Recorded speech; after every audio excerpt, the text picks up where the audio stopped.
Turning now to the state, the debate continues over funding for road and bridge repairs. A House committee approved a Republican-sponsored proposal that would eventually allocate more than $1 billion a year toward fixing Michigan's roads. Now, some of the money would be shifted from the general fund and the economic development programs. Funding would also come from the elimination of the earned income tax credit for low-income working families. And I know, Nolan, road funding is your favorite topic, so that's why I wanted to bring it up on the show this week. But it keeps inching along. But I think we're starting. Are you starting to feel that lawmakers are starting to get some heat for the decisions that they're making to cut back on some of the money from the MEDC and especially the earned income tax credit? Yeah, I mean, that was the intent. That's part of the strategy, to let these House members get beat up really good over all of these, the unintended consequences of their cuts and of their decision. Let them see the holes in their plan, let it get shot all to heck, and then sometime in the next few weeks, the Senate will come up with a more realistic plan that the governor will probably side with, and maybe we'll get something done. Would a more realistic plan, Stephen, include pushback on the cutting of the earned income tax credit? I think it has to. I think it's an outrageous part of this proposal.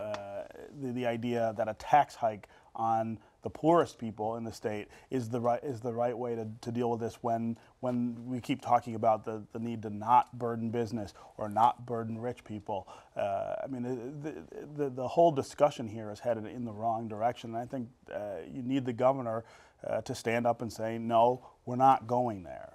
The House is looking at being slapped with responsibility for this going into the 2016 elections. If people are here this time next year with no viable road fix, no plan, roads still deteriorating, the House Republicans are going to get the heck beat out of them and may lose the majority. There's also this idea being floated by some Democrats, this disastrous idea to go to a graduated income tax and use that money to fix the roads. And I think because 34 other states do it? It would forfeit one of the few advantages tax-wise this state has, and that's a flat income tax that has worked well for us for years. It actually doesn't work well. It actually leaves about $700 million a year on the table. You look into states that have these graduated income tax, Maryland, Massachusetts, New York, California. Places they go, and they're driving businesses out of the state. They're not. California they're doing better than we are. 12% state income tax. It would be a disaster, and their House is facing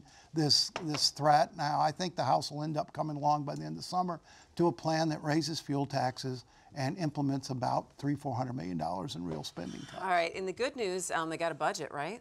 Sort of. That's not good kind of good What's news. good news about that? They got a budget without coming up with a comprehensive road fix. Yeah. He should not have They get no credit for that this year. They don't get credit for that this year? And he should have backed off his obsession with getting a budget done in June and held them there and said, we're not going anywhere till you give me a road plan. Well, I think we should also take a look at the legislature giving themselves a $4.5 million increase for costs for the legislative staff and other operations in the budget. I love that.